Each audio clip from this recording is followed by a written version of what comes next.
हमारे इस चैनल मैथिली गंगा को लाल बटन दबाकर सब्सक्राइब करें व घंटी के निशान का बटन दबाएं ताकि सभी नए वीडियो आप तक तुरंत पहुंचे बिल्कुल मुफ्त।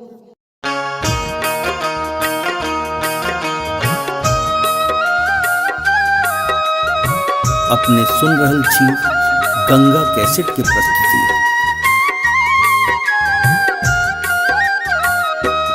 जगदम्बा घर में दियरा बार आईने है, जग तारन घर में दियरा बार आईने है, जगदम्बा घर में दियरा बार आईने है, जग तारन घर में दियरा।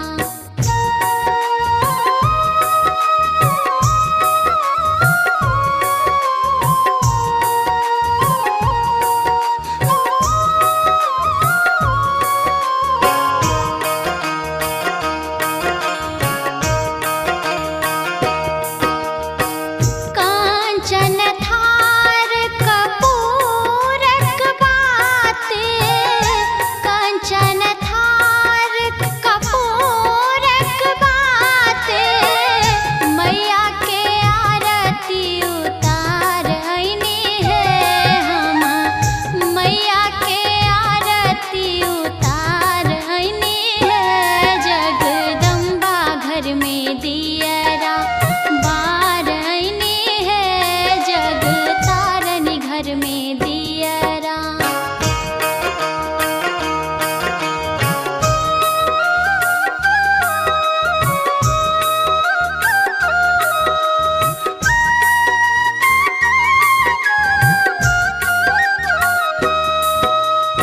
सोने की थारी में व्यंजन परोसल, सोने की थारी में व्यंजन परोसल, मैया के भोग लगाईने है हम, मैया के भोग लगाईने है, जगदम्बा घर में दियरा बार आईने है, जग तारन घर में दियरा।